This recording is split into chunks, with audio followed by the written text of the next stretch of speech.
Close your side.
Good morning.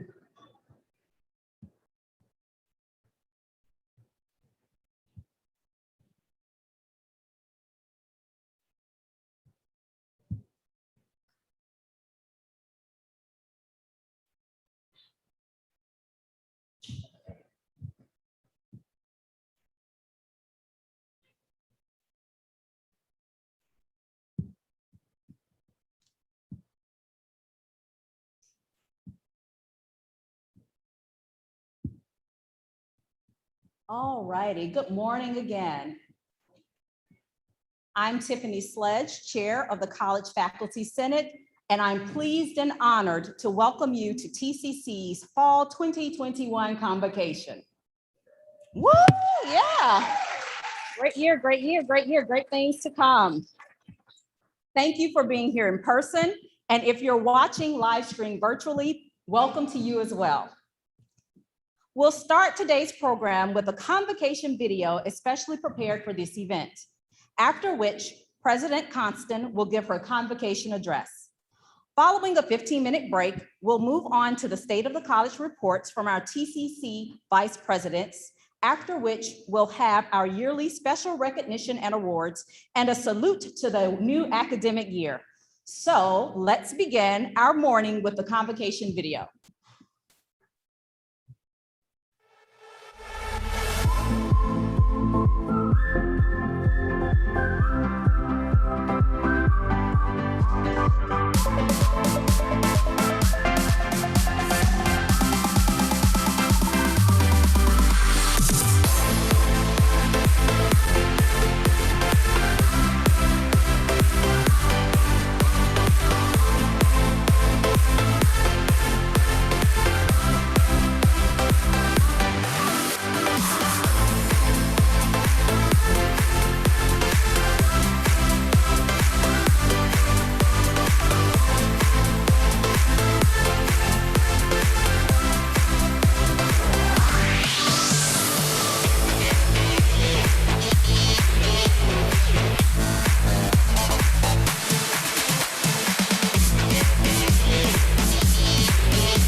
Simply spectacular. And now, please join me in welcoming Dr. Marcia Constand, President of Tidewater Community College.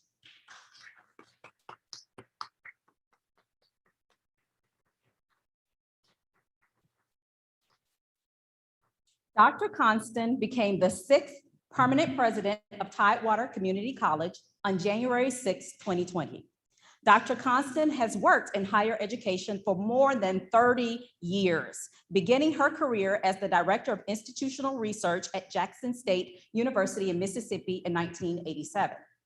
She further advanced to Benedict College in Columbia, South Carolina in 1994 to become the Vice President for Institutional Effectiveness.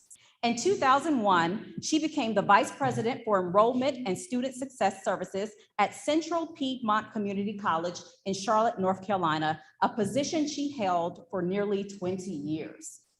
Dr. Constand has also taught throughout her career, serving as a part-time associate professor at Benedict College in 1995 and 96, and as an adjunct instructor at Wingate University for 2 years beginning in 2012. As an evaluator for the Southern Association of Colleges and Schools, Dr. Constand evaluated 14 institutions for reaccreditation, including 2 Virginia community colleges. During her tenure at TCC, she has launched the Enrollment Task Force. The task force was charged with investigating the internal and external factors impacting enrollment. As a result of the committee's hard work, 44 recommendations were researched and implemented, resulting in positive enrollment gains. Dr. Constand led the development of the new strategic plan, Innovate 2026. This plan charts the new direction for TCC academics, student services, workforce development, institutional advancement, and diversity, equity, and inclusion. She holds bachelor's and master's degrees from Jackson State University, a master's degree from Hood Theological Seminary in Salisbury, North Carolina, and a doctorate from the University of Southern Mississippi. Distinguished colleagues and guests, please again join me in welcoming our wonderfully fearless President, Dr. Marcia Constand.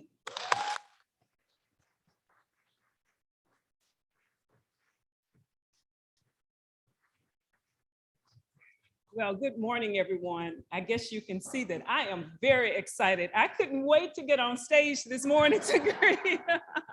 So welcome, welcome, welcome. I am so very pleased to see many people here in person, and I know that we have a large number who are Zooming in or live streaming in for the presentation for our fall convocation. And I want to just start first of all, by just thanking the committee who worked so tirelessly to put this convocation together this year. I know it was a challenge, considering that we were wondering whether we should be in person or not, given the COVID-19, but we are here, and we are so happy to see each and every one of you.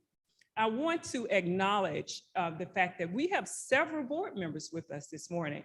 And this again is just a delight for me, as well as for all of the college. So I would like to recognize Ms. Lynn Clements, Mr. Jerome Bynum, Mr. Andy Tysinger, and Mr. Ron Green, and Ms. Kim McCullough. So we have 5 board members, the TCC college board members with us this morning.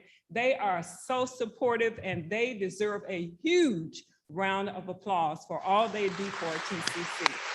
So thank you all so much for taking up your time this morning to come and just spend a few minutes with us.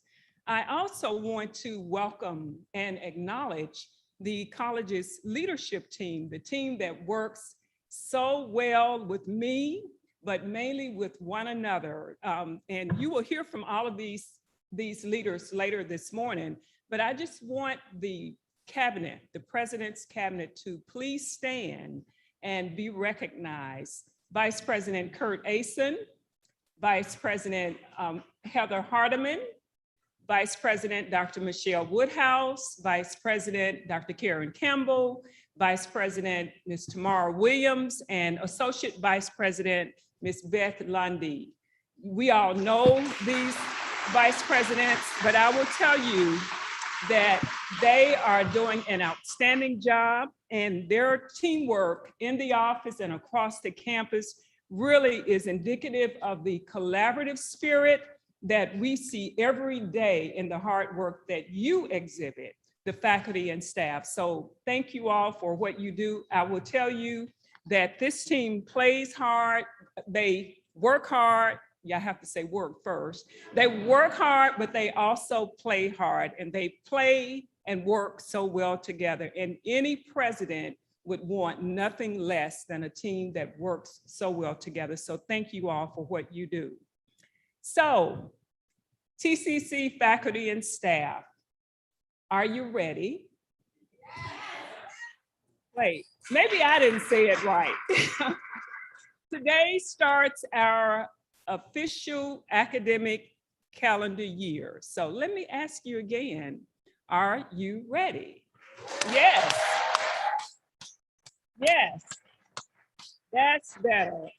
And I am certainly ready. I'll tell you, I am ready for this year to welcome our students back in whatever form we choose to see them. We're ready to have them here.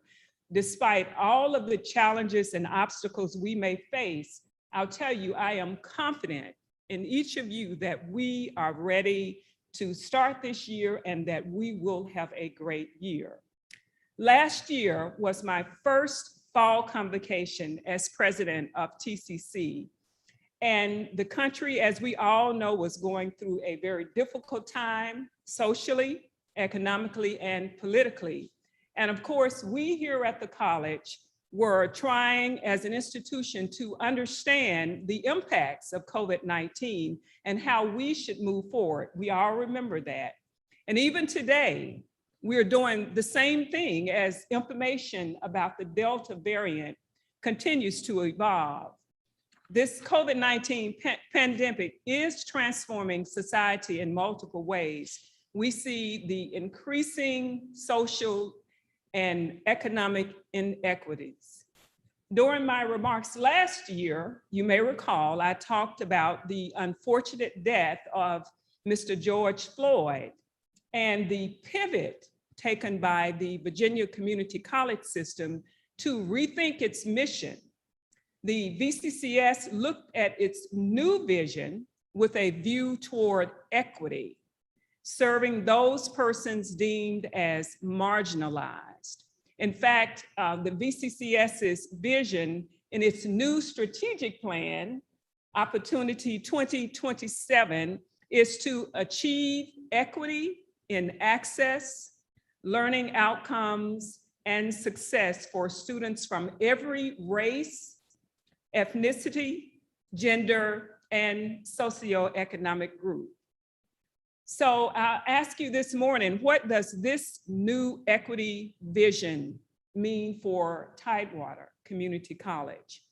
How will we serve our students in this COVID-19 environment, both the returning students and those yet to come to us, many of whom, as we know, have been on lockdown during school closure for almost an entire academic year. Early research is showing that despite favorable conditions, students made little or no progress while learning from home. And we know that learning loss was most pronounced among students from disadvantaged homes and backgrounds. A report recently published by the Journal of Public Economics found that due to COVID-19, 13% of students have delayed graduation and 40% have lost a job, internship, or job offer. And these effects have been highly mixed. 25% of students increased their study time by more than 4 hours due to COVID-19, while another 25% of students decreased their study time by 5 hours per week. This varied outcome, in my opinion, also highlights existing socioeconomic divides.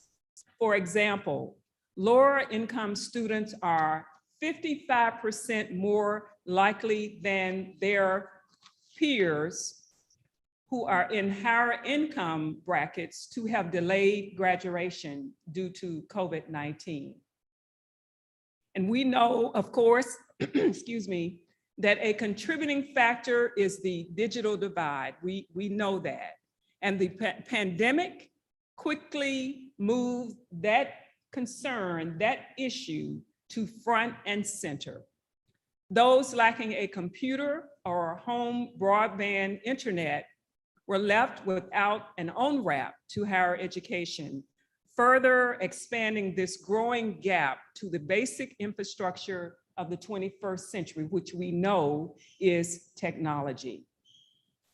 We can also anticipate students coming to us who will experience mental health issues and outbreaks of social anxiety as a result of the virus.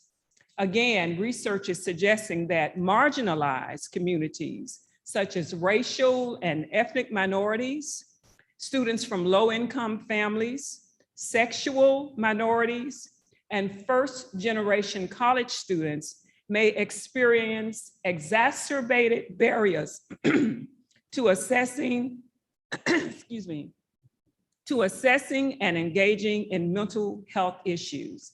And on this issue of mental health, I will say, we've had many conversations. I know that Dr. Karen Campbell and her very capable staff are focused on students' needs, and they will continue to develop strategies to ensure mental health service access and provide intentional outreach to students with special circumstances.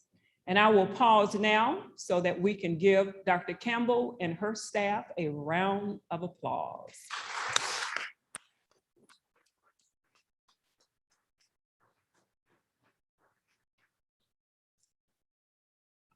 And I will also tell you that the VCCS considers this as a crisis for students and is seeking every opportunity, appealing to policymakers and others to offer resources to support students as they return to campus. So I'm saying this, we will have some challenges with the students who return to us, but I know that we as a college are ready to receive these students and to support their needs.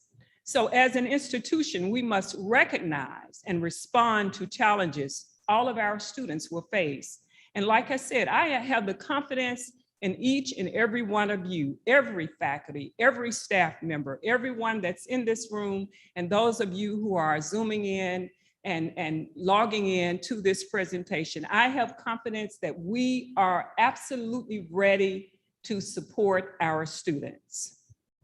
I recently heard a presentation by Mr. Michael Collins from Job for the Future. Some of you may know and have worked with Job for the Future. And his focus in his presentation was on equity.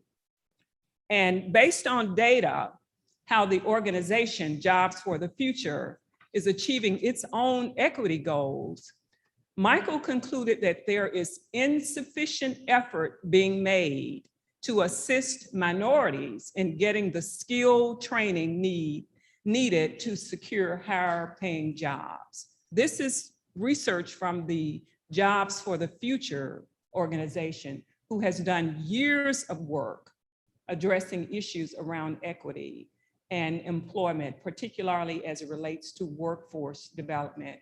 And they're saying that they are inequity, their work is not equitable at this point. And as we think about the people that we serve in Hampton Roads community, we have our dual enrolled students, we have high school graduates, adult workers, we have unemployed population, we have veterans. We should also keep in mind the ALICE population, those individuals who are asset limited, income constrained, and employed. These are who we call the working poor, ALICE population. Prior to the pandemic, 35% of households in our service region were ALICE, reaching as high as 45% in some localities. During his recent visit to the Portsmouth campus this year, President Biden talked about free tuition for community college students, and we continue to read about it and hear about free tuition for community college students. President Biden said in his remarks that 12 years of education is no longer enough to compete in the global economy. Now, we do remain hopeful for free tuition, that it will become a reality beyond all of our CARES and CARESA and federal funds that we have today, as we continue to enroll more high school graduates and prepare them to transfer to college 4-year or to enter the workforce. Because we know that a lot of our students want to complete their programs of study and go on to university, but we also have a lot of students who want to complete their certificates and go into workforce. So we are here to prepare students for any opportunity they are seeking when they come to Tidewater Community College. Dr. Woodhouse may share results of students enrolling in the LEAP and dual enroll programs. Our numbers are looking great and they are increasing, but I encourage all of you today to identify, as you do so well, but to continue to identify opportunities to connect high school students to college and to the workforce. Consider, as you are doing, opportunities for 2+2+2 programs, stackable credentials. We've talked about it for years and years, stackable credentials, work-based learning, post-secondary credentials with labor market value and transferable credits, and expanding partnerships with schools, businesses, and industry. In this COVID-19 environment, it is demanding that we examine programs and how we are serving students and this community to meet workforce needs. And I am so thankful to the work that we're doing, Dr. Woodhouse and her staff, faculty, looking at our programs and ensuring that we are creating that alignment with the employment demands. So thank you all for the great work that you are doing. As we all know, everything we do to prepare students lead to workforce. At the end of their experience, whether at the community college or the university, all students want meaningful employment. We know that. We went to college to study, to get our degrees, to go to work. Every one of us wanted gainful, meaningful employment. Our students want nothing less. And we know in this Hampton Roads community and across the country that the demand for workers is at an all-time high. This morning, each of you may have received in your materials a copy of our strategic plan. This is the Tidewater Community College 5-year strategic plan, Innovate 2026. And I do want to thank everyone who served on the strategic planning team and who provided their input in the development of the plan, and those of you who are serving on the management and coordination committee. So we have a plan. We have a plan that will become embedded in the fabric of this institution and in all we put our hands to do. We will work this plan. It will not be placed on the shelf, at least not in the president's office and not in the cabinet member's office. We will work this plan. It will be embedded in the fabric of what we seek to do during the next 5 years.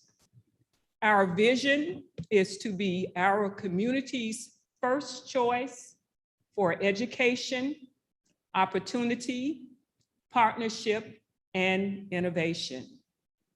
I challenge each of you this morning to know the vision. This is Tidewater Community College. In this strategic plan, we have identified 6 core values. We value teaching and learning excellence. We value diversity, equity, and inclusion. We value community. We value innovation. We value empathy. We value integrity. And we also value accountability, holding ourselves accountable to the work that we're charged to do. All of us, we value accountability. And I want to highlight the fact that diversity, equity, and inclusion is not only a core value, but is also one of the 6 strategic directions on which the college will focus. And you will see the 6 strategic directions outlined in the strategic planning document.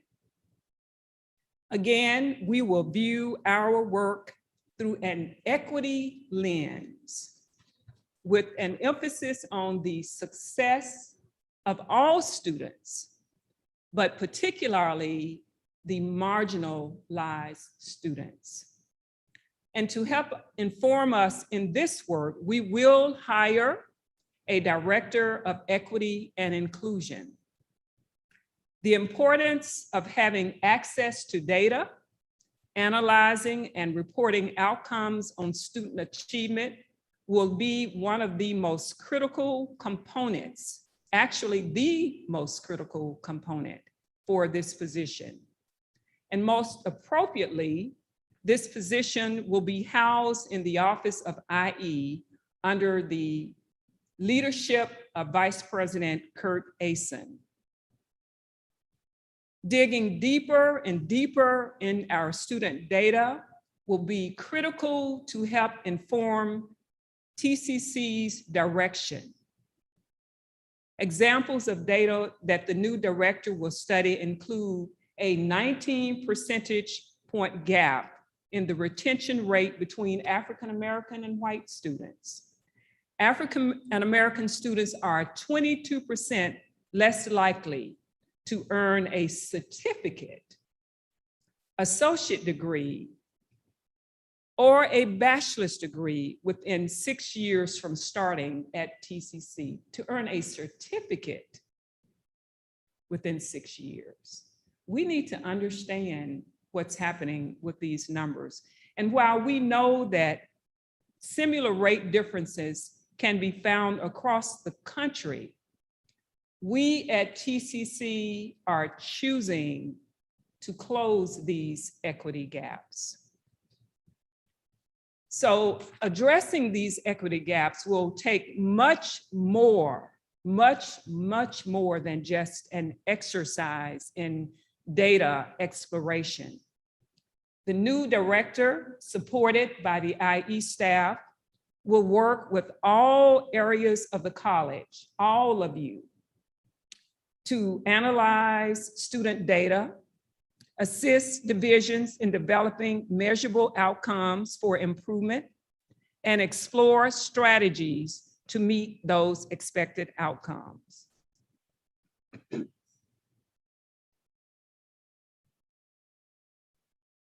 The addition of this position in the Office of IE will ensure that diversity, equity, and inclusion is kept in the forefront of our commitment to both the Tidewater Community College and the VCCS strategic plan. I also want to call your attention to the fact that innovation is both a core value and a strategic direction. Innovate 2026.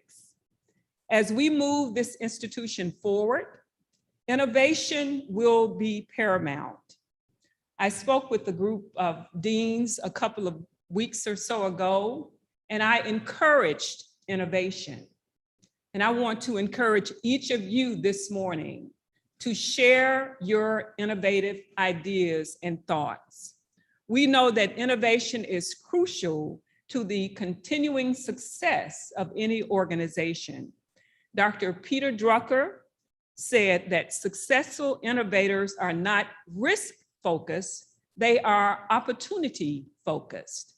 And that's how we will view innovation at TCC. So you are encouraged with your ideas, both faculty and staff, because it's going to take innovation, your innovative energy, your innovative ideas, especially in this COVID environment, to move this college forward. And we welcome that, we will embrace that. And we will support your ideas.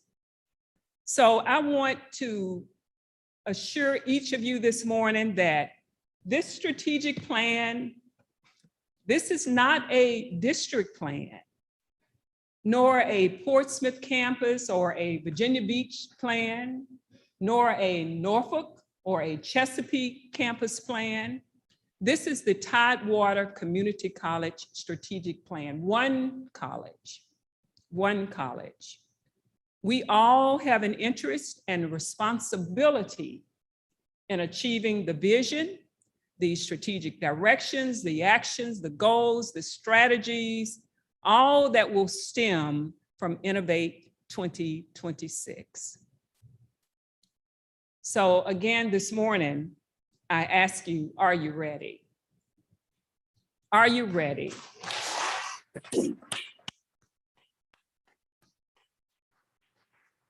Thank you. I will say that I am ready. I am extremely proud to stand here to serve as president of Tidewater Community College. I have a great support team, not just these individuals here, and including our board, but all of you, you make the difference at this college. So thank you all for all that you're doing. Thank you for your support, but mainly for the great work that you are doing for the students who enter into our doors. Have a great year. Thank you so much.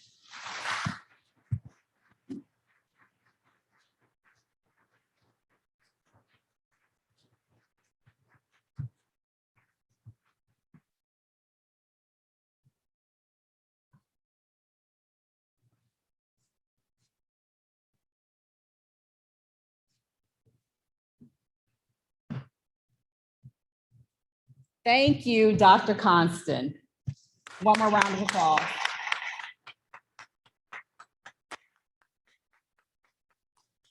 We will see everyone back here in 15 minutes, for our TCC Vice President's College Reports. Thank you so much.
We're so excited this morning to see so many of you here, and we want to thank you for coming and being with us this morning.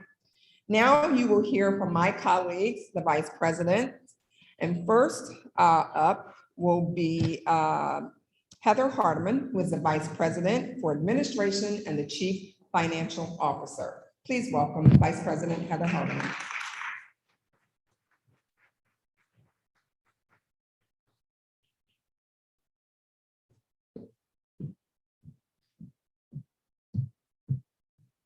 Thank you, Michelle, and thank you, Dr. Constant, for that excellent speech. And I'm going to put my prop right here. We'll talk about that in a second. And thank you for whoever put together and contributed to that video. What a great opportunity to see all the places I didn't get to go this summer, but might like to next year. For those of you that don't know me, my name is Heather Hardeman. I'm the VP for Administration and the Chief Financial Officer of the college. I'm very excited to be here today and very excited to offer you some information and updates in the area of finance and facilities in particular. The very first update that I will talk to you about today is Executive Order 77. And that is an executive order that was implemented in March of this year from our governor, Ralph Northam. And this executive order is one that you're going to hear a lot more from me about over the next few years as we begin to implement this. But essentially, the executive order deals with single-use plastics. So everything from single-use trash bags to straws to cutlery, plastic cutlery, to bottled water, which is why you are beginning to see some of our fabulous box water come into play. Thank you for your contribution. Essentially, we are no longer allowed to purchase these items effective in July. And neither our contractors are no longer allowed to purchase these items or to distribute them. And so we are going to use out, of course, our existing supply of these items, but we are going to begin to look for alternate sources to use in conjunction with the governor's order.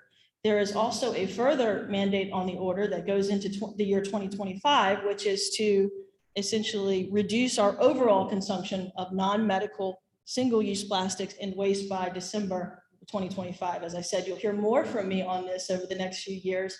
There is a VCCS committee that has been formed cross college, and we will hear from them. You will hear in the next 2 weeks, I intend to send a list of frequently asked questions out to you all. And hopefully that will, I know at this point there are more questions than answers, but hopefully that will begin to form some information for us to be able to understand what this means for us better. Of course, always, if you are looking for alternates, if the Shared Services Center, you go to purchase and they turn you down or they ask you to look at something different, I want to bring your attention to the Director of Material Management, Tom Hutchins, who is available and able, his staff are able to help you find alternate sources, and we're happy to do that. The next item that I wanted to update you on is the air quality and control testing. So the President's Cabinet commissioned, using CARES funding, they commissioned the air quality and control testing college-wide, every single building, every single campus, every single center. And the company that we engaged did a full assessment to include evaluation of mold, dust particulates, asbestos, fiber particulates, CO and CO2, a lot of stuff I don't know a lot about, but things that we don't want in our air and in our buildings, we know that. And so the company was very thorough. They submitted an almost 500-page document with their assessment in terms of the conditions of our building and what their testing results came back with. And I'm very pleased to say that in the overall summary of their almost 500-page report, the results came back very positive for TCC as a whole. So what they said was that their study did not reveal the presence of any factors that would likely negatively impact the air quality within our buildings, and that no further action with regard to indoor air quality testing is warranted at this time. I am so very proud of our facilities folks. And if you know our facilities folks and how hard they work, there are a bunch of them are sitting in the corner back there being cool. And they work really hard to maintain our buildings, whether it be the custodial staff, who are here to wipe down the surfaces and make sure that we're reporting issues and cleaning our surfaces frequently, whether it be our operations folks who are doing the preventive maintenance on these many, many buildings that we own as an institution.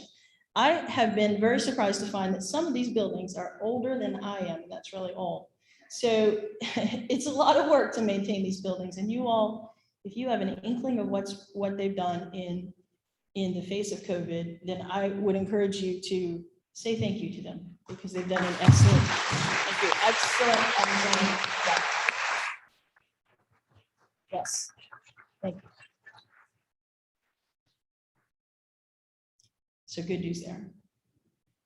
The next thing I wanted to update you on is the Americans with Disabilities Act. Specifically, because of our high student veteran population, TCC was audited by the Department of Justice for our compliance with the Americans with Disabilities Act.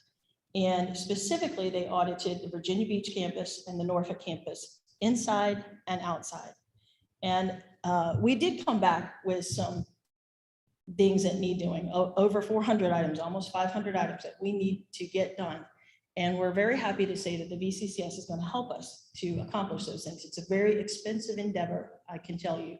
We absolutely want to be in compliance and support this and are actively working on these items. You are going to see, specifically at these two campuses, a lot of work ongoing, whether it be repairing or replacing sidewalks, maintenance to the parking lots. You're going to see us working on our accessibility when it comes to our doors. You might see us move furniture around even to accommodate and make sure that we have correct positioning. We're not blocking egress and many other things over the course of these next few years that we are working with. We already have a contractor who's already given us a lot of the design that we're going to need to implement. And I will, again, give you more updates as we go. But if you see a lot of work going on at Virginia Beach and Norfolk in particular, you'll know that we are working to make sure that we are as compliant as we can possibly be to meet the requirements of the ADA. One of the items that we've identified that we want to use our CARES funding for, that ironically meets the requirements, or I should say helps the initiatives of Executive Order 77, ADA, and not to mention COVID friendly, is our water fountains. And so we are going to be replacing college-wide all of our water fountains with, I get the wording wrong, bi-level water coolers with bottle filling stations. So you've seen some of these throughout the campuses. You are going to see us replacing all of them. And if they can't be replaced and in compliance, they will be removed and put in another location. This is another ongoing effort that the facilities folks are working on that we're going to be doing. Again, we're going to use CARES funding to fund this effort in these next few months. You will see that coming soon. You've heard me talk about, I think, COVID-friendly furniture replacement. And I want to just give you an idea of the scope of what this means. So recently, we put in an order, Lynn Hunley put in an order for over 10,000 chairs, college-wide, replacing all of our chairs that do not have a type of material that is COVID-friendly, meaning it can be wiped down 12 times a day and not show any wear and tear. And so we're replacing our chairs, we are refurbishing what we can, we're replacing our furniture, and I am excited because I think this is really going to bring a new look to TCC. It's not just, I mean, we're doing it obviously for COVID reasons, and we want to be as safe and as clean as we can possibly be. But obviously, this is going to change some of our outdated classrooms, the look, the appearance of them, and I'm excited about what that's going to bring to the college as well. On a biennial basis, the college is required to submit a capital outlay project request. And we normally submit a few projects in this process. And we, the VCCS, all schools submit projects in the capital outlay project request process. I'm very excited to say that we submitted the renovation or retrofit of the Norfolk Campus Walker building in our submission. We are number 4 on the list. And so what this is a list of projects that the state of Virginia will pay for, capital major projects the state of Virginia will actually take care of the cost for us. Being 4th on the list out of 23 community colleges is a pretty good number, considering the current state of our state budget. So the state of Virginia, if you don't know, is doing pretty well financially. And so that's how they base what they will pay for. And so I'm crossing my fingers, my toes. I ask you to do the same. in hopes that we will get on that list, that we will be approved. We'll know more in the next 6 months, but this will be obviously very huge for us in terms of being able to have a new building or replacement building, whatever it is that the direction we decide to go, but a new look at the Walker building, new space, complete redesign. And as you know, we house our culinary there, we have classrooms there, and we are proposing to also have some cybersecurity there as part of this overall initiative. So again, if you know any of your local congressmen, definitely knock on their doors, because this is I think you'll agree, a very worthy submission, something that we could really use at the college and would be of great benefit to the students. Many of you may know what's going on with the visual arts, but in case you don't, I just want to update everyone. We're very lucky to have a fabulous real estate foundation board who approved and purchased for us a space for our new visual arts vision and future. So if you're familiar with the Norfolk campus and the Harbor Heights building, specifically where District is, on the corner of Bush Street, there was a Farm Fresh that used to be there. And the Real Estate Foundation has in fact procured that space for the college and is going to be renovating, retrofitting, building out that space for our new visual arts center, which we hope will open in late of 2022 calendar year. In the meantime, a humongous effort has been taken to get us out of the Portsmouth Visual Arts Center. A lot of work went into that. If you don't know, imagine moving out of a house, a 4-story house, after you've lived there for 25 years. That's the effort that's gone on, has been undertaken in order to get us out of there, secure all of our artwork, make sure that everything got moved to a great place, and then to find temporary space for the visual arts programs in the Norfolk campus. And thank you to our faculty who have worked hard to accommodate that. Thank you to our facilities folks who also worked to make that happen. It's a great temporary move, but it's going to be an even better permanent home for visual arts. And we're really excited about this. You obviously are very familiar with G3 funding. You're going to hear some information in our enrollment data. Perhaps Dr. Campbell will also give you information about G3. I wanted to share with you some of the numbers and just do a little bragging on TCC. It's my favorite pastime these days. So TCC was awarded $2.4 million in credit G3 funding.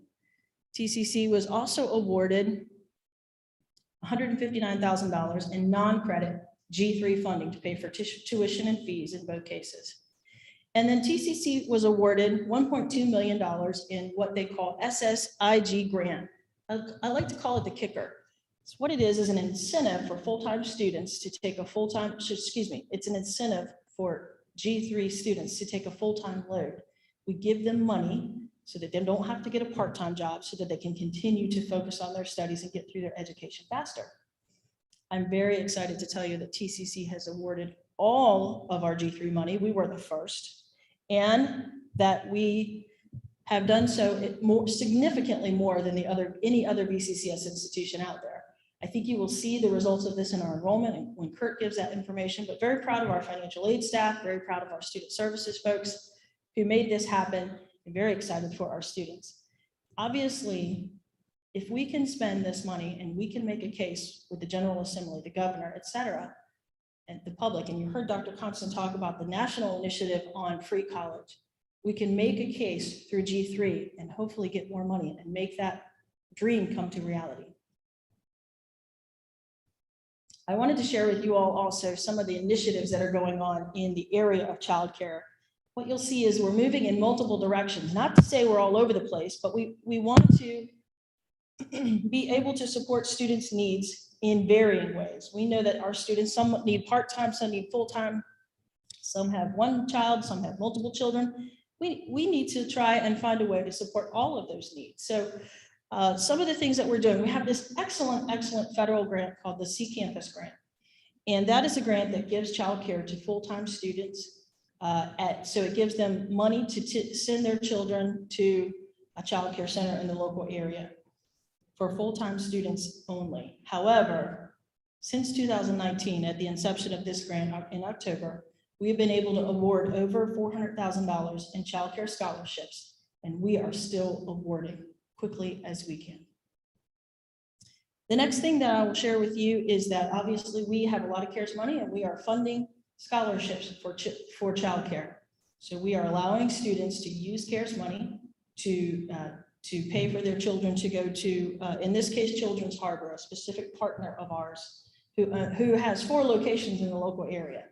And so they have expressed a willingness to work with us on the funding scenarios, and we are happy to be sending our students and our students' children to the Children's Harbor daycare centers. The next thing that we're doing is we are also working on our use of our storm card program. So that would be your ID card, stored value ID cards. You use it at the vending machines. Hopefully soon you will use them at the TCC cups and cafes. And of course, students can use them today at bookstores. We want to, and we are working to allow students to load funds onto their storm card. What's the benefit of that? Why does that matter? It matters because this enables students to, similar to the bookstore, to load financial aid onto their storm card, and then take that storm card to someone who has agreed to be a partner of ours and swipe their storm card to pay for their childcare. That's huge because that gives them a childcare center, hopefully around the corner from their house, and not necessarily, somewhere that is a specific partner. The more partners we can get, the more opportunities we can provide to our students. And so we're actively working on that. We've gotten Children's Harbor has also agreed to be a partner of ours on that. We want to get more, and we feel certain that this is going to bring business to the childcare centers. It's not just about TCC, but it definitely will bring business to the childcare centers as well. Using the storm card also allows grandma and grandpa to load money onto the storm card. And so you can get assistance from family members, from friends with your childcare needs to help our students go to school. Previously, TCC, you may know, ran childcare centers using a vendor in all of the locations, all of the campus locations. Our vendor at some point decided to get out of that business. And then we ran several RFPs and did not come up with any vendors that we thought would truly meet the needs of our students, that of being affordable for our students. So we did some analysis and we did some evaluation of what are the intrinsic benefits. How could we do this internally? In other words, TCC employees run our childcare centers, and how could we make this happen? In conjunction with Dr. Woodhouse's staff, Dr. Campbell's staff, we've been working hard to make this happen. And I'm very excited to say that we have where's Dean Fairchild? Dean Fairchild is in the process of hiring a director of our in-house childcare center, which we hope will open in the spring of 2022. Where are we? What year? Spring of 22, this next spring.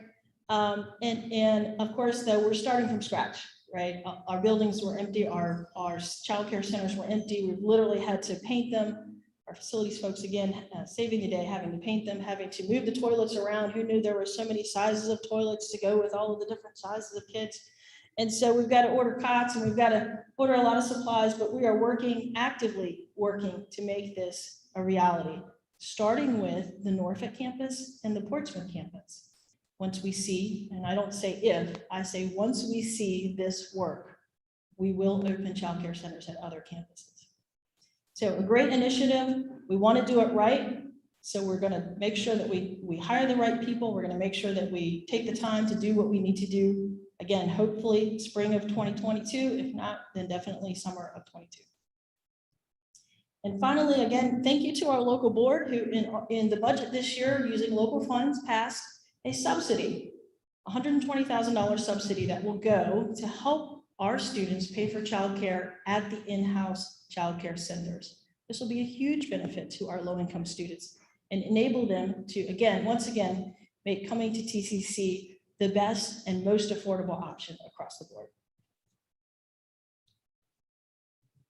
Within our state budget, jumping to our finance initiatives here, within our state budget, there are, we'll say 2 big dogs in terms of how we get our money. The first one is obviously general fund money, right? And money that comes to us from the state. And the second factor is enrollment. And I can't stress that second one enough, right? I guess we could control general fund money by, talking nicely to our congressman neighbors, and we could also obviously increase enrollment. But ironically, the amount of money we get from general fund is also based on enrollment. There's a factor of that in there too.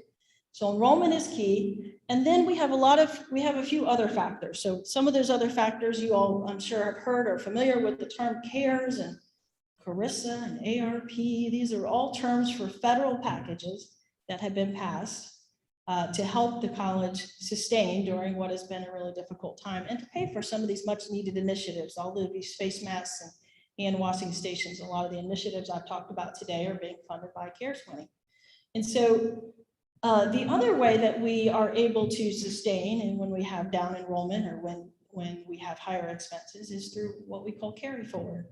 And as you might imagine, this past year, we had buildings that were not open. We had staff that may or may not have been working, particularly part-time staff.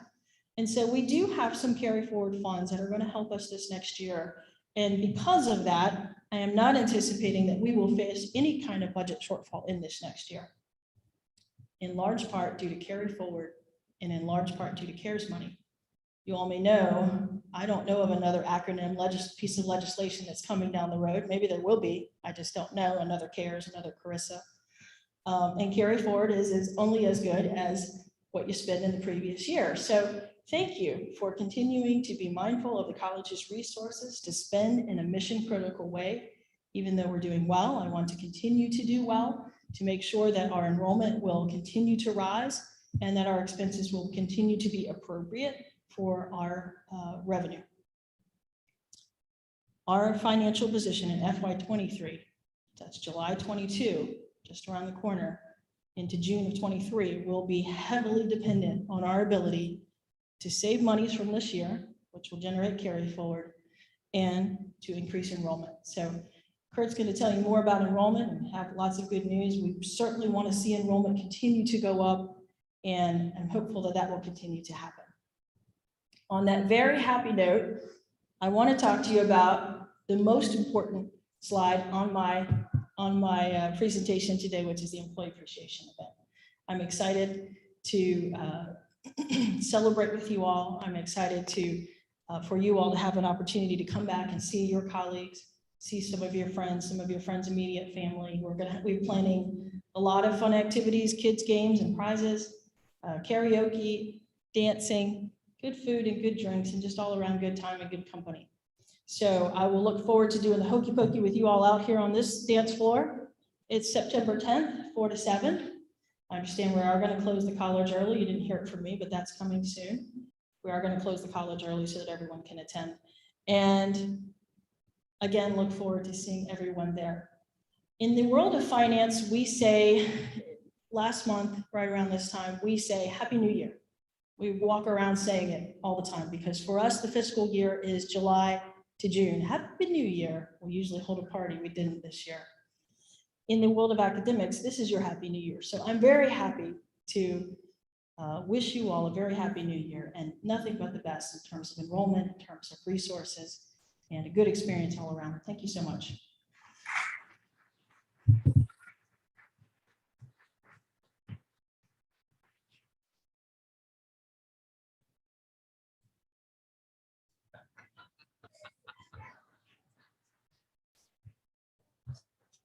That's why we work so well together. For those of you that don't know me, I'm Kurt Asen. I work with a great crew in information systems and institutional effectiveness. I'm going to talk to you about enrollment today. And this is something that for the last 10 years or so, I have come in here with a frown on my face. But I am happy to say that I am here with a smile on my face.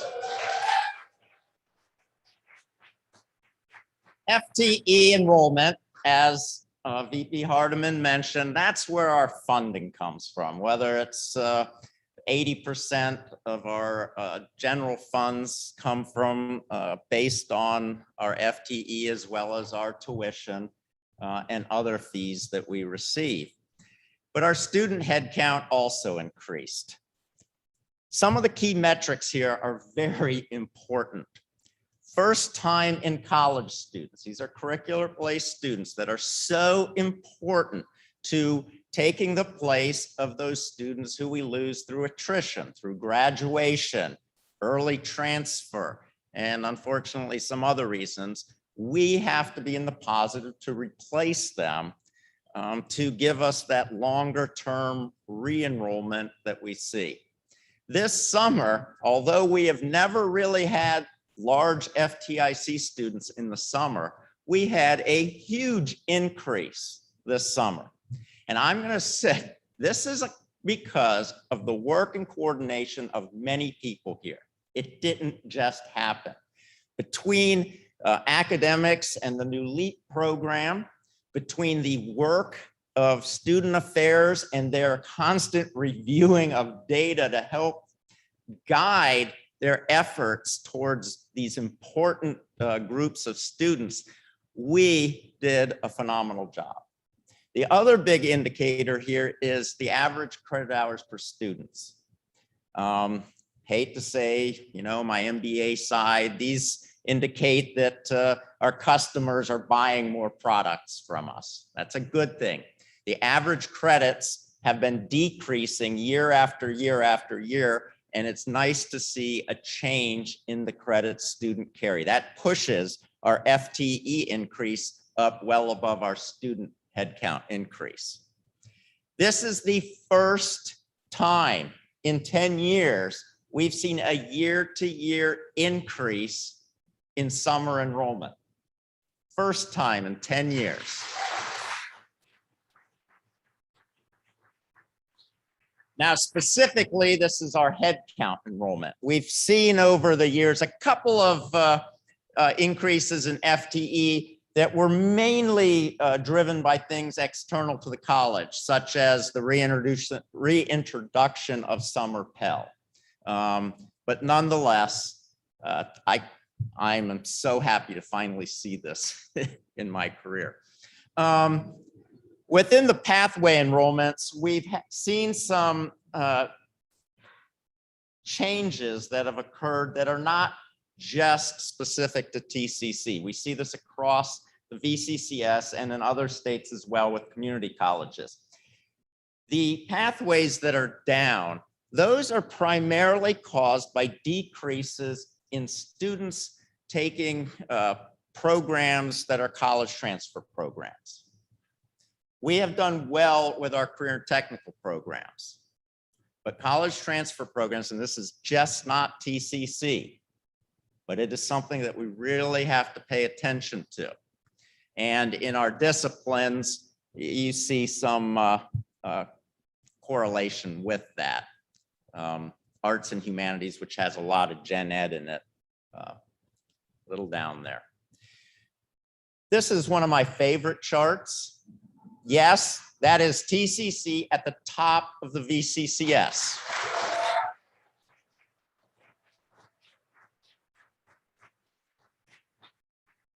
This does not just happen. The other colleges on this list are not playing on the same field we are. They have the same type of funding sources that we have. They have the same constraints within the Commonwealth and the VCCS, plus the same opportunities that we all have. But we didn't just barely make it to the top. There's a sea of red there. We were well above the others at the top with FTE. This is the work of all of you, from academics, faculty, deans, making sure we had the right course mix, new endeavors through academics, the hard work of student affairs, recruiting students, getting them in there. The financial aid team did a phenomenal job and rolled their sleeves up and put so much work into this. You all should be very proud of this.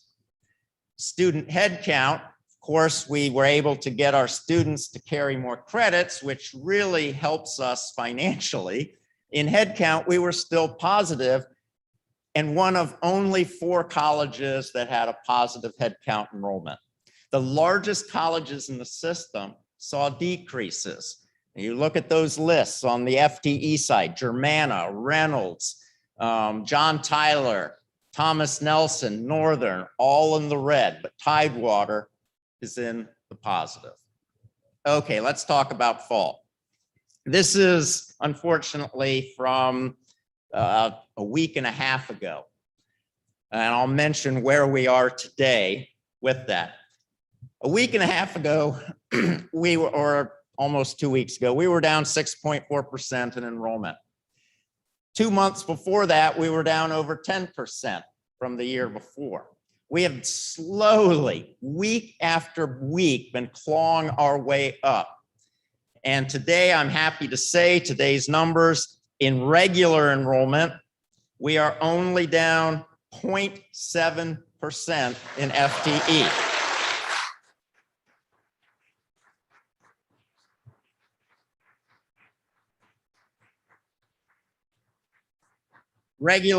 Regular student head count is down about 0.1%. And in my opinion, the way I look at that, we're sort of exactly where we were last year at this time.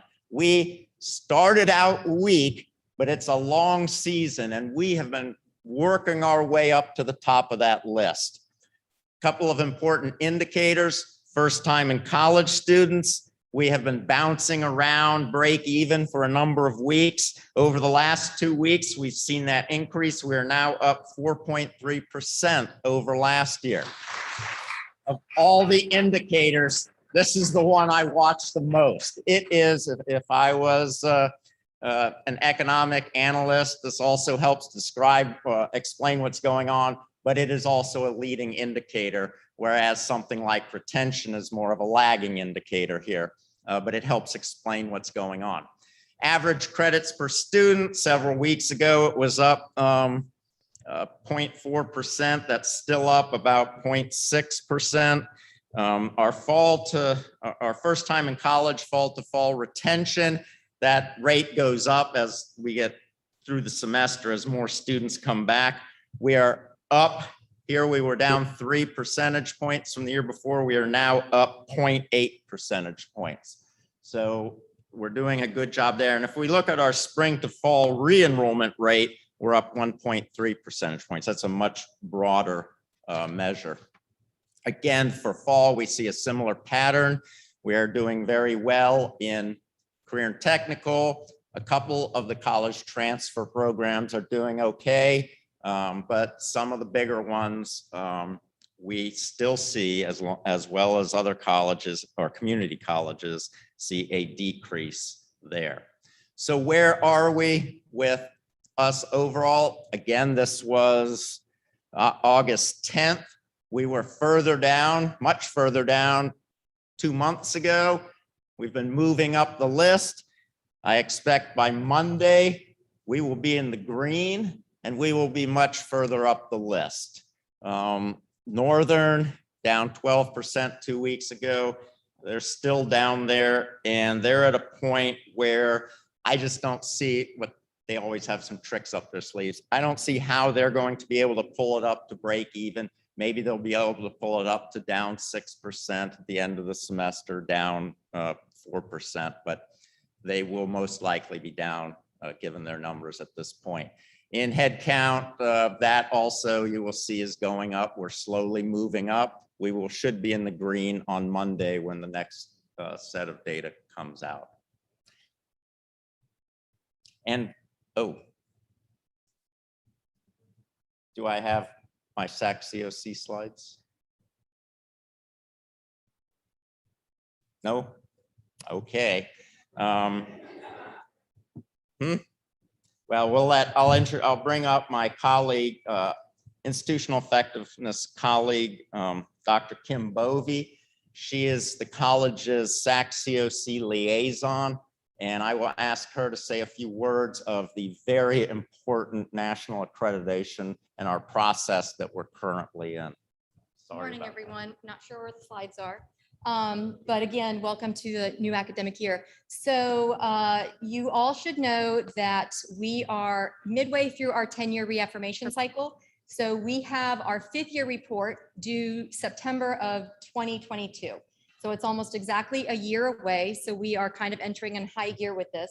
For those of you who don't remember or are new to the college, please understand that our accreditation with SAC COC is something that every institution in the Commonwealth of Virginia, public, private, 2-year, 4-year, needs to, and in fact in the country, needs to have so that we are able to offer Title IV federal financial aid funding.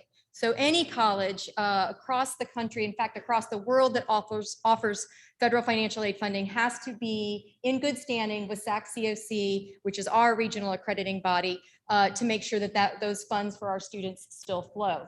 As part of this, we have a 5th-year report. It is a modified, slightly smaller 10-year report that's due. So also, for those of you who may not know, SAC-COC just went through in 2018 a huge, right after our 10-year, a huge review and revision of the standards. Standards have been reorganized, restructured, rewritten, and some new standards have been added as SAC-COC gets a little more into the weeds in terms of assessment and student achievement goals and thresholds that we now have to set. So we will be working very hard over the next 12 months to work through the different areas of these new standards. The standards that we have to cover for the 5th year are numerous and really touch on most of the federal U.S. Department of Education focused areas. It includes a great deal of program learning outcomes, a lot of work in academics, a lot of policy work, student affairs, student complaints. I have a whole list, but my slides are not here, so I can't go through all of them with you. But suffice it to say that some of the most important requirements that the feds want to see us meet are in the 5th year. So you will also see us reporting as well on the what our QEP from the 10-year PACE has done. That's also a part of this report. So I'll be speaking with probably a lot of different areas over the next couple months to begin to pull these standards together. We're reporting back to you across this semester and next semester as we prepare for this. So.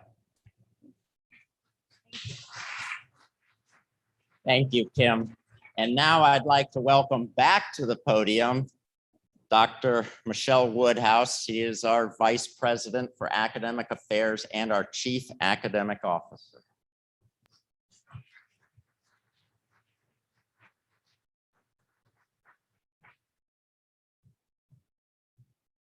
Good morning, everyone.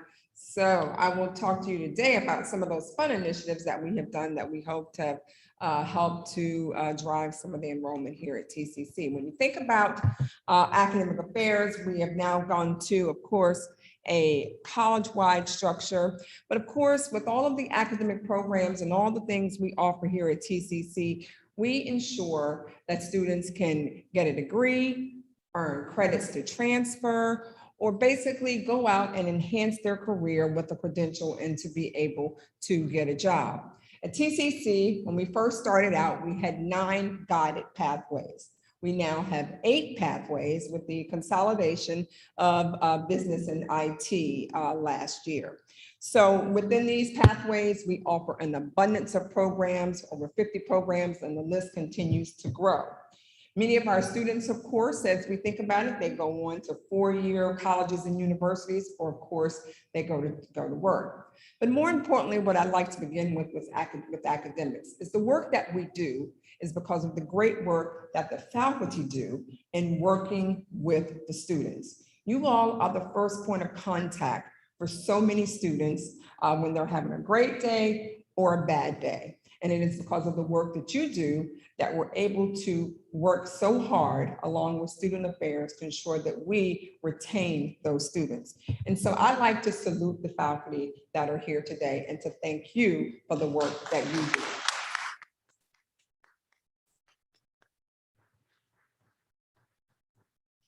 You heard Dr. Constand talk about innovate and the innovation that she wants to see from all of us. And I think from all of us in this room being here today, we are showing the importance of being innovative and being visionary. And that is what we do. And we are bringing to students every day, and it is showing in our enrollment. I want to just run through very quickly our academic affairs administrators. We have Dr. Michael Summers, my colleague, who serves as a special assistant. We have the AVP for academics, Dr. Kelly Sorey. John Maria, who's over there, who's always everything to every one of us, AVP for distance learning. Dr. Laverne Ellaby serves as the AVP for grants and sponsored programs, and Mr. Steve Lithlin, who serves as the AVP for libraries. to just kind of update you on the pathway structure so that we can just make sure you know who everyone is. We've had so many changes over the years. I just felt it was important to make sure that everybody understood our various pathways. We have the Arts and Humanities pathway, which is led by Dr. Carrie Ragno. And Dr. Ragno, if you're here, just raise your hand so everybody can know who you are, as well as Ms. Marcia Anderson, who's right there, who serves as the Discipline Dean for Arts and Humanities. We have the Business, Computer Science, and IT pathway, which is led by Ms. Nancy Prather Johnson, Pathway Dean. If you're here, she's back there waving her hand, along with Dr. Jonna Harrell. I'm not sure if Dr. Jonna Harrell is here, she's somewhere maybe, who serves as the Discipline Dean. Our new friend who's just taken on a new role, who's so excited. And when I talked to him at about 5:30 yesterday, I said, "How you doing, David?" He says, "I'm busy, Dr. Woodhouse. I'm busy." And so Mr. David Ecker, who has taken on the new role of Engineering, Maritime, and Skilled Trades pathway. And we will have a discipline dean that we will be filling for that. We also have the leadership of the Health Professions pathway, Ms. Jennifer Ferguson, who is the interim pathway dean. Jennifer, if you're here, there she is. And we also have the associate dean for nursing, the Beasley School of Nursing, Ms. Rita Bouchard, if she's here. And we have manufacturing transportation under Dr. Benno Rubin, who I know he's here right there waving his hand. Thank you, Dr. Rubin. Science and mathematics pathway, a big pathway led by Dr. Peter Agbakbe, working very closely with Dr. Siobhan Harris. If you all could just raise your hands. Social sciences and education, who's now got that Instagram that I've been watching. Dr. Jennifer Snyder, who serves as the pathway dean, as well as Dr. Donna Harrell, works with that pathway. And then public and professional services, Dean Joe Fairchild. So this is the academic affairs leadership team. We work together to ensure that we're delivering quality teaching and learning here at TCC. To tell you about some highlights and some of the great things that have been going on in 2021, I can tell you that in academics, we did not let COVID slow us down. If anything, we had to speed up, we had to pivot very quickly, and we had to show that we can do the work that is required of us as academicians. We started out with the Great Learning Institute. This was our first institute that we had to deliver virtually. And I want to commend the Faculty Development Governance Committee led by Jenny Hopkins, as well as John Morea, who serves as the liaison, for the work that they did to ensure that we delivered a quality learning institute focused on diversity, equity, and inclusion. When we had to go home this year, we had to pivot very quickly. And no one was prepared for what was to come when we shut the doors down in March. We gave you 2 weeks to prepare, but more importantly, faculty stepped up to the occasion. We did what we had to do to ensure that teaching and learning did not stop for our students. We had to make sure that you had the instructional technologies to deliver the quality instruction that was needed. And with the CARES funding that VP Hardeman spoke about, we were able to provide all types of equipment and things at home, from screens, to laptops, to iPads, to everything that you needed so that you didn't have to miss a beat in instruction. And we still continue to deliver these technologies to faculty to the current day. We moved the Visual Arts Center, and I love VP Hardeman's example. They've lived in a house for 25 years. This was their home. This is where they built the arts program. But now we're going to take the arts program to a whole new level. And I have to just, for Visual Arts Center faculty that are here, who had to jump in and work so tirelessly to move this facility, pack up all of their belongings and to move, I can't salute you enough. For Visual Arts Center faculty, if you're here, could you stand? I'm looking right at you, Tom Sigmund, I see you. But this is 25 years in Portsmouth, and they moved in a matter of 2 months. And so to the facilities team that worked so hard and tirelessly, to Lynn Hunley, who just was just everything to all of us throughout this move, we thank you so much. As we went to this new structure, we had a lot of things that we had to update. We had a lot of forms, processes, policies, So many things as we went from a provost structure to a vice president structure, and just making sure that everybody knew that things didn't stop. We're still going and moving things forward, but we had to make sure that all those things are updated, and really could not have done that with really Dr. Michael Summers. He's been, I mean, when I tell you all, there is nothing I can't do without this man. It is Dr. Michael Summers, and he really jumps in, and he is anything that I need, he is right there. And I just have to acknowledge him and thank him for everything that he is doing to support academic affairs. Our healthcare students were active this year, and in case you didn't know this, I have to share, they were on the front lines. When those COVID vaccines were rolling out, our students from EMS, our students from nursing were right there supporting and assisting with the COVID vaccinations. Early on, when the pandemic started, we received a phone call from various hospitals to say we need ventilators. And who knew that the ventilators that we use to instruct our students could be helped to save lives in our various hospitals. So I'm very proud to know that we were able to support hospitals in this endeavor. We didn't let it stop the arts program. Matt Goris, if you're here, I want to commend you on the great work that you have done with the radio theater plays. This is creativity at its best, and it's pretty dynamic. We also did Shakespeare in the Grove in person here at the Chesapeake campus, and it was a phenomenal performance. It was my first performance, and I have to just commend the theater department led by Matt Goris and the great work that they're doing. We enrolled over 250 apprentices in a high flex modality at the Portsmouth campus. We didn't let that stop us. And with Kurt Asen, Dr. Jennifer Snyder, with Tom Stout, we did some great stuff, making sure that instruction did not stop for all of those apprentices that had to continue to go face to face. They couldn't go via Zoom. They wanted them face to face, and we stepped up to the occasion and we delivered quality high flex instruction to those students. We launched our first mini-mester. Any faculty in here that taught in our first mini-mester? Anybody, raise your hand. Or I see somebody back there. Well, it was a lot of you that taught in that mini-mester. We had great enrollment in that for the first time, where we offered 3 weeks, a 3-week session, and we had 78% success rate for our students. You heard my colleague, Kurt Asen, mention LEAP, Learn, Explore, Accelerate, Persevere, an exciting new initiative where we are bridging high school students to TCC to get a head start. Students were receiving textbooks, they received computers, their tuition was paid for, and that's what he was talking about in terms of we had so many graduating high school students coming to TCC. And more importantly, this is a population that we want to continue to engage year after year after year. And this is a very important initiative that will continue as we go forward.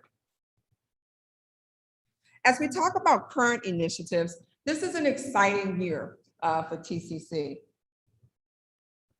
We're actually hiring new faculty this year. And we're probably hiring approximately 15 new faculty members. And this is something that we haven't been able to do in a very, very long time. But we worked very hard, and I had the support of my colleagues, the cabinet, that we're able to fill critical vacancies in automotive, in maritime, in physics, and in so many areas that we haven't been able to do in a very long time. But more importantly, to make sure that these faculty are appropriately welcomed to TCC under the guidance of Monica McFerrin. We have a wonderful new faculty academy, which we are launching, and we are moving forward and working with those faculty. They'll be learning about the TCC leadership, our governance, our promotion. Coming to a large institution like this for so many people is very difficult. And so we want to make sure, more importantly, like we retain students, that we retain the faculty that come to Tidewater Community College, and that they have a positive, engaging, and rewarding experience with us here at TCC. Compressed sessions. You know, we try to deliver so many unique things so that students have opportunities at TCC, and compressed sessions is a new modality that we are doing.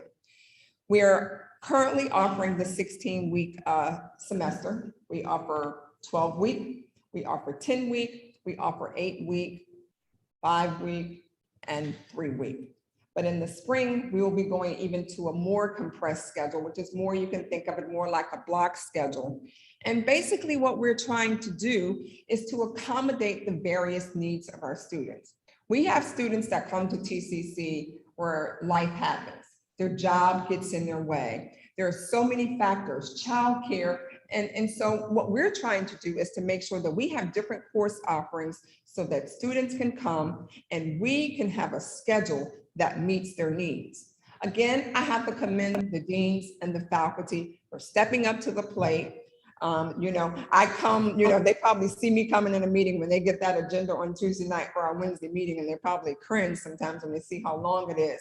But when I tell you that, to use Dr. Constand's four-letter word, work is taking place, work is taking place in academics. And Compressed Sessions is a wonderful new initiative that we're moving forward. I want to thank the faculty again who participated in the training to be able to deliver these sessions. But this again is another area where we will continue to see enrollment gains. Program prioritization, otherwise known as academic plan, is a big initiative for us here at TCC. And basically what we're doing, it's about alignment. It's aligning our academic programs with our facilities. So often we've kind of done the reverse. We've started programs, but we really didn't have the facilities. And I'm sitting here and I'm looking at a colleague because when I was a dean, we started a program in funeral services and we really didn't have the facilities that we need. We're trying to reverse that trend. And we're trying to make sure that we're now starting programs that align with the facilities needs and that we have everything that they need in place for the program to be successful, not trying to scale it up later after we've started the program. So this is very important.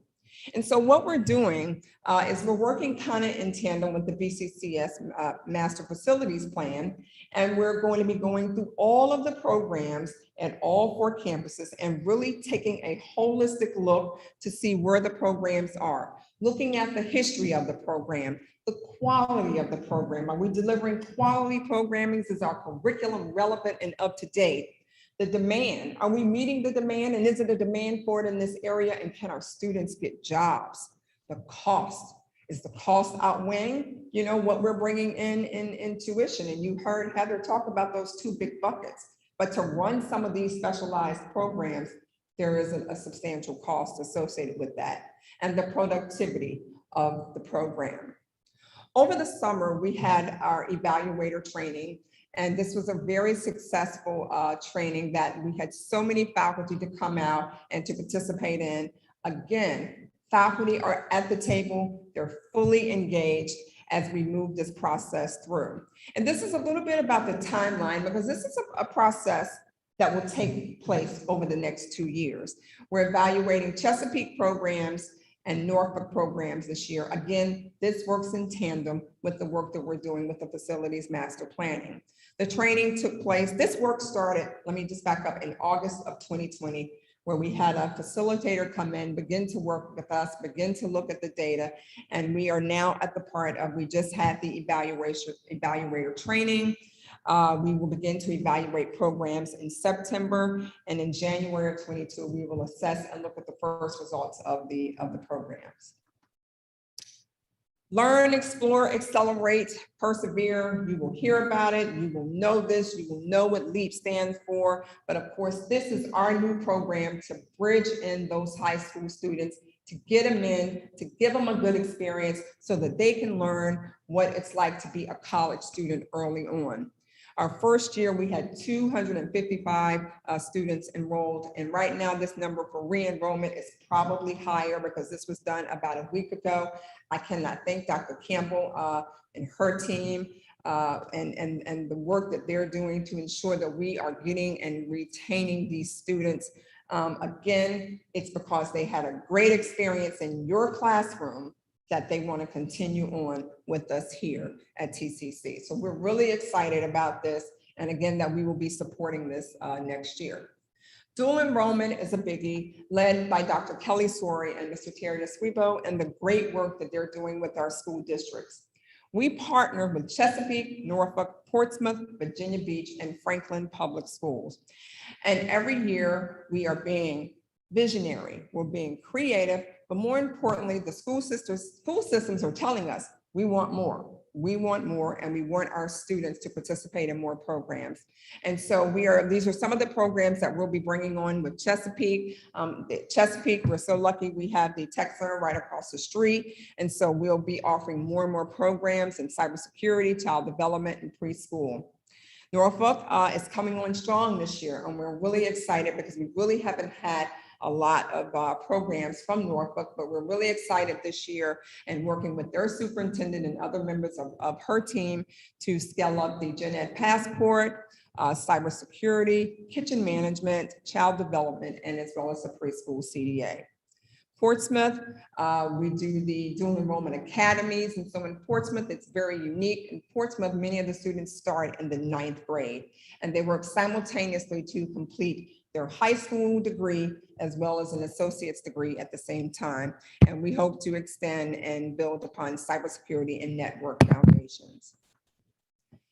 Dual enrollment has just done wonderful. And I can't thank the deans for the work that they're doing to make sure that we're able to secure faculty to deliver the classes that we need. But we saw a tremendous growth. If you'll see, you're going to see the head count change for each city and the growth that we have experienced in each area, with the total college total of a 21% gain in head count change from 2019 to 2020-21. So we're very excited about that and the growth that we're seeing in dual enrollment. And I think what's so great about this is it's telling us that students want TCC as their choice. And we just have to make sure we remain at the top of their mind to know that they can come to TCC and they can transfer on to a 4-year. These are the FTEs. We also had great gains as well in the FTE areas.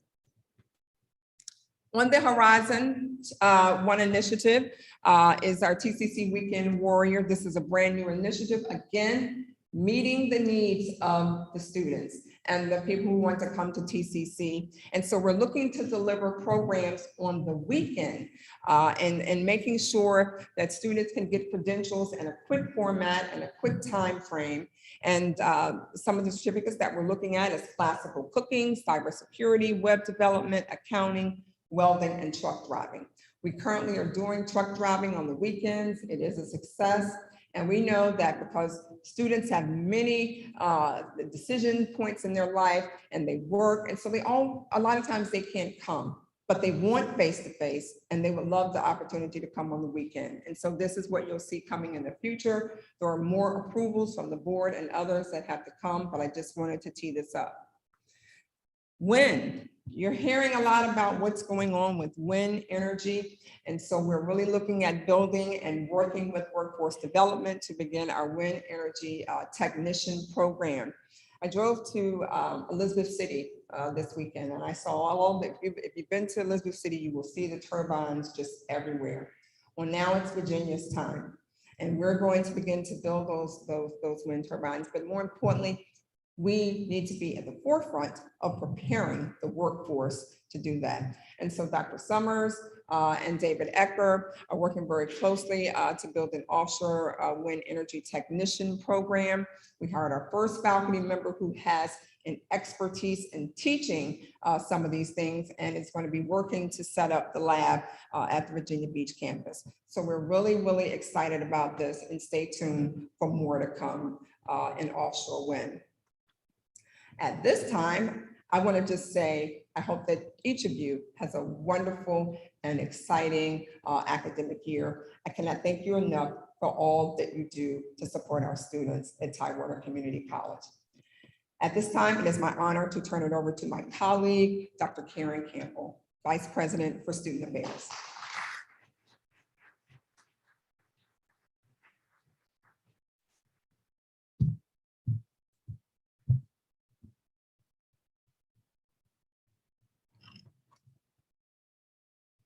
Good morning, TCC family. It's so wonderful to see your faces. You know, my back was to you, but now that I see all your wonderful faces, it's just such an honor and pleasure to be able to share with you the highlights that are happening in student affairs. As you can imagine, the team has been working extremely hard, not only developing new processes and streamlining those processes, but being able to pivot very quickly with everything that has been happening. And so I'm excited to share some of those initiatives with you this morning. Okay, so briefly, this is what I will talk about. I do want you to meet our leadership team, and if they're here, I will ask them to stand as I introduce them. I will also give an update on the Enrollment Task Force. You've heard some of the work that has been done. I just want to make sure everyone is aware of that. Our outreach and recruitment team, they continue to work extremely hard, onboarding our students virtually and in person. We do have our wraparound services. You did hear Dr. Constand mention mental health. I want to share with you just a little bit about how we're answering the call for our students and their needs, and some committees that we have, and then some wonderful news about Best for Vets. So the student leadership team, I will introduce them quickly for those who may not know. Student affairs, we are in a new organizational structure, and so I want to make sure you know who's who and who is responsible for what programs. So Dean Emmanuel Chestnut, and if you're here, if you'll just raise your hand. I know the campus deans have campus meetings, and so many of them may not be here at this time, but he is responsible for career, he's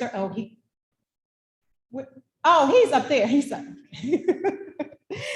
He is responsible for career services, which is led by Babby Brock, as well as the CMVE, Great Expectations, the Student Resource Empowerment Center, led by Dr. Jean Natali, our Open Door Project, which is led by Kay Williams, and the STEM Promise Program, which is led by Jada Hall. And I want to thank him for his work. As you know, he is also campus dean of the Norfolk campus. I'm sure some of you will meet with him on this afternoon. Kelly Gillening, we're excited that Kelly Gillening, Dr. Gillening, she's over there in the back, that she's joined Student Affairs, and she's the interim dean of Student Life and Student Conduct, as well as the campus dean for Chesapeake, and she is responsible for student activities, the student centers. Student activities also led by Vincent Gary, as well as student conduct and civility, which is led by Dr. Terrence Bowers.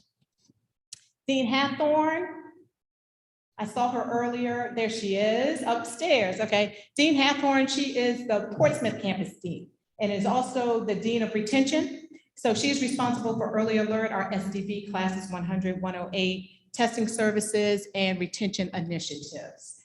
Dean, Dr. Kia Hardy, they're all upstairs here. Dr. Hardy is the campus dean for the Virginia Beach campus, as well as responsible for advising educational accessibility, which is led by Beth Callahan, the First Year Success Program, new student orientation, and now international student services. Dean Kevin McCarthy, he is our interim dean. I saw him, there he is over in the corner. He is our interim dean of enrollment and is responsible for outreach and recruitment, which is led by Kelsey Warren, and our virtual student support team, which is led by Jennifer Perkins. Mike Powell, who protects us. I know you're here, our director, he's in the back, our director of public safety. He joined us in February. We're excited to have him. And so he's over our safety and security and emergency preparedness. And Dr. Wilson, she's working hard now, of course, during this time of year. And so she is the college registrar, and she's also responsible for admissions and enrollment. And so I just want to say that I am excited to work alongside of these individuals. They are strong supporters, lead well, they put students first, and it's just an exciting time here at the college to be able to have such a strong leadership team. So thank all of you for your work.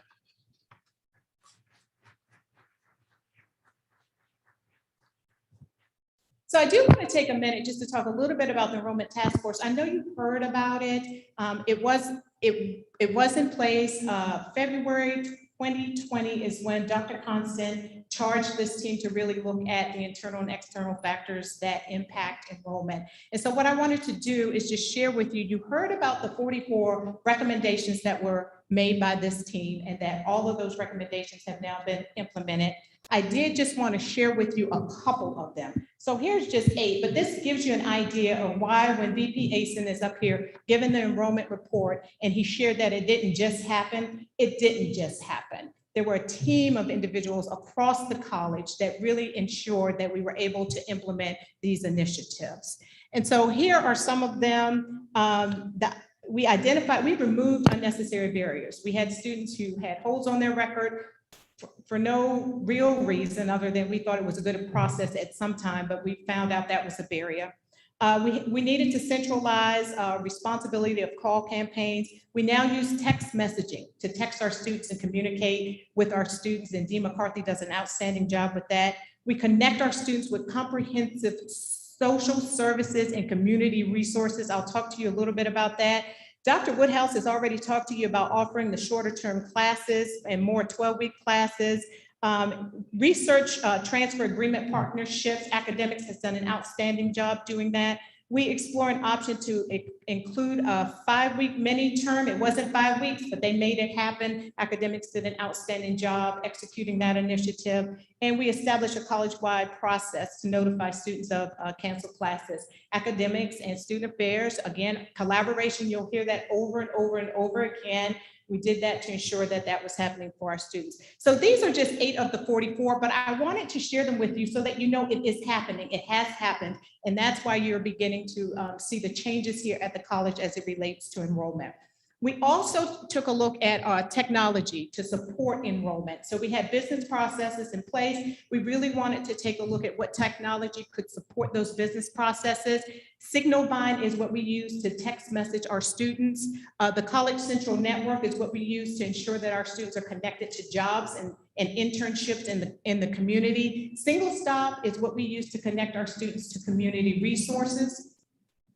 Accommodate, so this is new and we're launching that this semester. Beth Callahan is leading those efforts. I think faculty will find this very exciting because you will know students who have accommodations in your class. I believe she's having sessions to train you on how to use this technology. I'm excited about this work. And then EAB is what advisors use when we're advising our students so that we know what classes they're taking, and they can also have advising campaigns through this technology. So because of the technology, because of the enrollment task force, because of all the changes that are taking place at the college, we were quickly able to answer the call to the enrollment initiatives that were coming from the VCCS.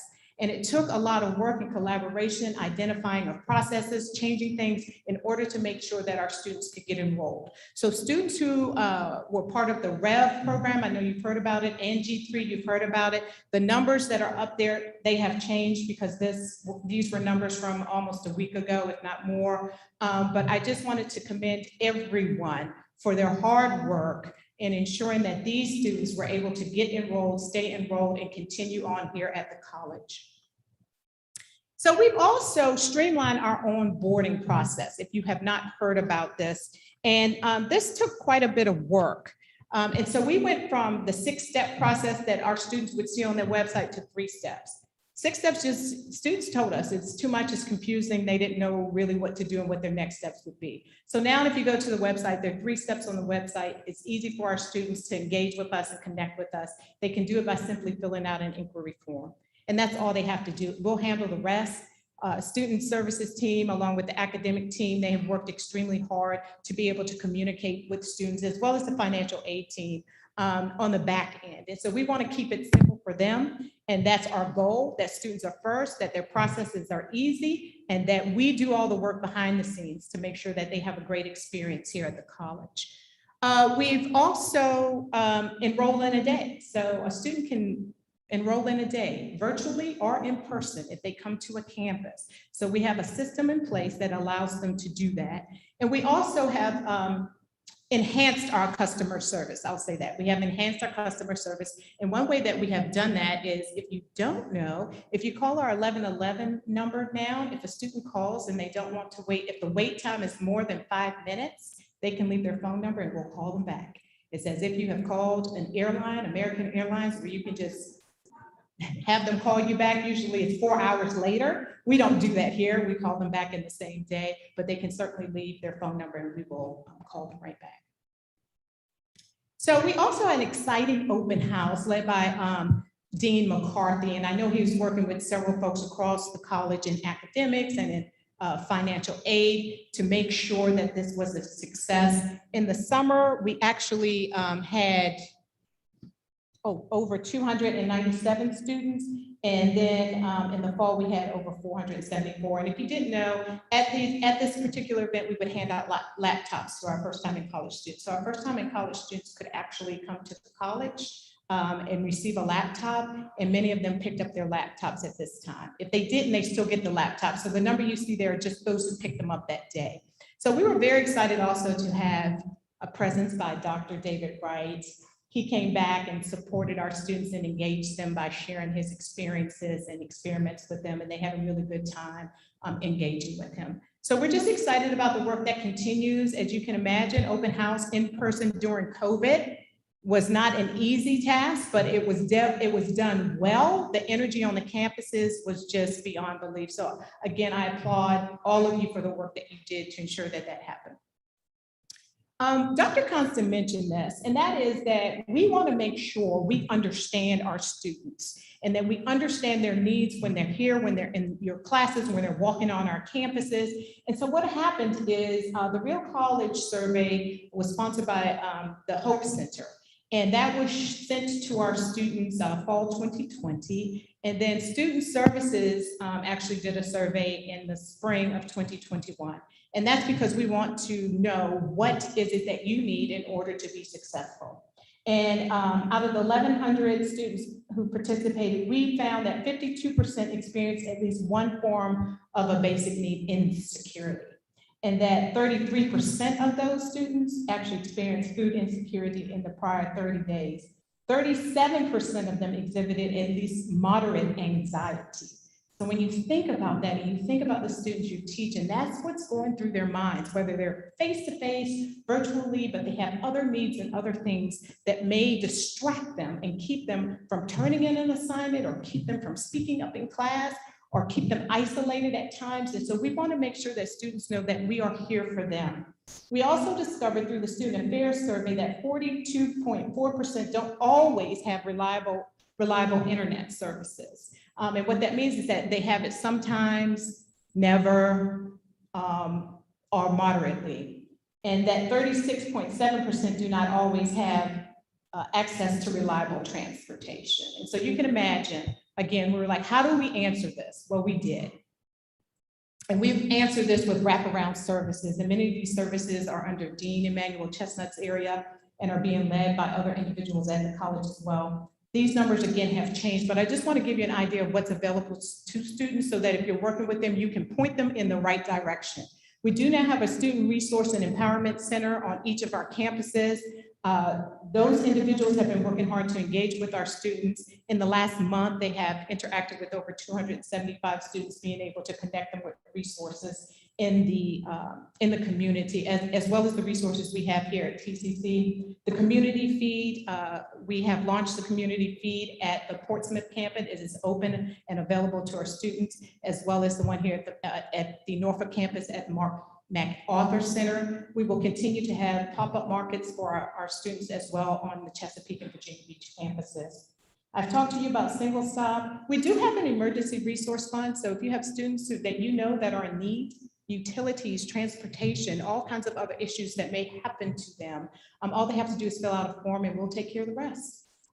We also have learning support. So we have textbooks. We have supported over 490 students with textbooks. We have supported over 600 students with laptops. That number has increased quite a bit now since the enrollment period, where we are in our enrollment period. Hotspots, we had 300 hotspots. You can see there have been 393 requests. We've ordered more hotspots for our students, but not in addition to the hotspots, we also have established a partnership with Cox Communications. So if a student is eligible to have the service in their home, we will subsidize that bill. So we are supporting our students to ensure that they have the internet connectivity that they need, that they have the textbooks that they need, that they have the transportation that they need, that they have the housing that they need. So we're working very closely with our students to make sure that they can focus on their education and that they can graduate from TCC and be a productive citizen in the community. Mental health support, we continue to work with our students and their mental health. We have care teams on each of our campuses, as well as we have Talk Campus, which is a peer support technology to support our students. Additional programs and services, we have the STEM Promise program that is led by Jada Hall. We have our new cohort of 19 students.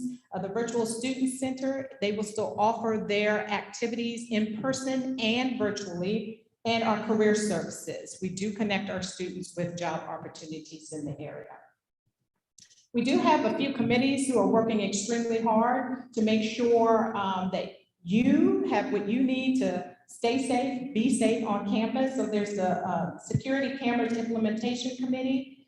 They were charged with really prioritizing the location for cameras. Who goes first and why? They set the criteria. They took a look at that. And they also were taking a look at the most appropriate location for the dispatch center. The recommendation that came forward was that we would implement the cameras starting at the Norfolk and Virginia Beach campuses, and that we will relocate the dispatch center from the Regional Health Profession Center to the Green District building. We also have a Campus Safety and Compliance Committee. They are charged with really taking a look at training programs to make sure that you know what to do when. And also taking a look at our website to make sure it's up to date so that you have access to information, so that you know who to call, when to call, and your expectations as administrators and faculty and staff here at the college. And we have an Enrollment Alliance Committee. I am listing this committee because I want you to know that while we're very excited about the numbers that we're seeing as it relates to enrollment, we will continue to engage in conversations to ensure that we are identifying barriers and gaps and making changes quickly so that we're always paying attention to what is happening to the student in the enrollment process. And so this Enrollment Alliance is being chaired by Kevin McCarthy, and you can see all the members are listed here. And I will leave you with the extra good news in case you have not heard. We are Best for Vets. So TCC was voted Best for Vets. Round of applause to our CMVE staff and team. You all are doing an outstanding job. And I just want to say congratulations to you and to us for being voted Best for Vets. And so those are my updates. I want to thank you very much. I want to thank the team for all of their support. I look forward to continuing to collaborate. That is what is so important in order for us to get this work done and to get it done well, is that we continue to collaborate and communicate. So thank you very much. I now have the pleasure of introducing VP Williams, Tamara Williams, who is the Vice President for Workforce Solutions.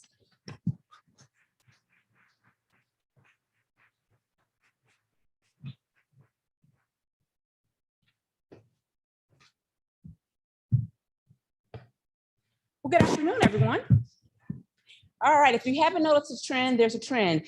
The longer, as we go down this line, the talk gets faster and faster. So I am going to make this really, really brief. But it's an honor to serve as the Vice President of Workforce Solutions. It is a good time to be in workforce in the Hampton Roads area. And most importantly, it is great to be here at TCC. So I'm gonna make this brief. I'm going to talk about some of our updates, and I'm going to talk about some of our initiatives that are on the horizon. So let's get this party started. So I never assume as a workforce person that everybody knows what Workforce Solutions is. And so who are we? I'll keep this really, really quick, but we are TCC's center for the most comprehensive resource for businesses and individuals in the Hampton Roads area looking to build skills fast. And again, that's the difference. We provide really fast credentials and skills to individuals and businesses. So before I talk about all the great work that's happened in workforce over the last year in a COVID year, I do want to take some time to recognize our outstanding staff in Workforce Solutions. Adrienne Baker, she is our office manager and she keeps everything going. Laura Hansen, she is our Associate Vice President for Corporate Solutions. Lisa Peterson, she is our AVP for Professional Development. And this person needs no introduction. Everyone knows Anthony Fonts. He is our coordinator for the Job Skills Training Program. Emily Richardson, she is our operations manager. Alejandra Diaz-Riego, she is our fast forward coach, career coach. And we have Cody Flemings. He serves in an interim coordinator role. So that is the great staff. They all have a great team as well, and we have great instructors. So without them, we could not do this work. So a big kudos to my workforce staff. All right, thank you. We do hard work in workforce. Everything is workforce. So we really work hard. And if you've noticed over the year, I've become more blonder and blonder. That's just to hide the gray because we were working so hard. And so meeting the skills of meeting the demand for the skilled labor, that is what we do. These demands in our area are huge. And I will tell you that before COVID, there was and still is a huge demand for skilled workers, and we can't fill this gap fast enough. Now, we've done a great job assisting with filling the leaky pipeline, but as soon as we start to put patches on the pipeline, we get new work and more projects, which is a good problem to have. You want to make sure in your region, in the economy, that you're getting new work to do, because the worst thing is to be in an industry or be in a region where there's no work and everything goes really, really quiet. To that end, there are major Hampton Roads workforce projects coming online. Many of them had already been announced. Some are in the pipeline that we cannot announce right now. But just to name a few, we have the expansion of the Bridges and Tunnel program. And I will say that we had our first student who went through a short-term training. He is now out working on the bridges and tunnels. So that is really how fast it happened. The announcement happened, so they needed trained workers, and we have one student, he was on Wavy News maybe about 2 weeks ago, but he is now working on the bridges and tunnel. We have casinos that are coming. If you haven't heard, casinos are coming to Portsmouth really quickly and eventually in Norfolk. So that's a major project. The offshore wind, Dr. Woodhouse spoke about the offshore wind. We are collaborating with academics to make sure that we have a talent pipeline. The infrastructure initiative, you heard on the news that the president's passed the bill. That bill is moving forward. That means at the federal level, these funds will flow down to the state. And that means funds are going to flow down to the community colleges, because what do these people need? They have to work. And so we need to get these workers prepared. So these are major projects that are coming to our area that I want you all to be aware of, and know that when we're knocking on the academic door or the student services door, we need help. That is why we're at your doors, because we want to make sure we get people trained and ready for work. A few of our accomplishments in 2020. 2020 was a hard year. 2020 was a hard year for everyone, but we were able to really have a lot of great accomplishments in 2020. We added new programs. We added plumbing, EKG, forklift, and registered behavior technician. Collaboration, I probably should have had collaboration first. I will tell you that we collaborated with every single unit at the college. Without the collaboration that I had with my colleagues at President's Cabinet, this would not have happened. I was calling on Kurt for data. I was actually working with Heather for facilities and, of course, money. We need money. I was working with Dr. Woodhouse and Dr. Campbell. So the collaboration is huge, and that should have just been one slide that said our accomplishments was collaboration to make everything go forward. Renovations, you probably heard that there's renovations going on at the Skilled Trades Academy. Those renovations are moving forward, and I will show a couple of pictures in just a few. We had a new healthcare lab created at the Virginia Beach campus. That was exciting. Because of the pandemic, because of our programs, healthcare has been our #1 program that people want to go into. Everybody wants to go into healthcare, so we needed more space. So we were able to create a new healthcare lab at the Virginia Beach campus.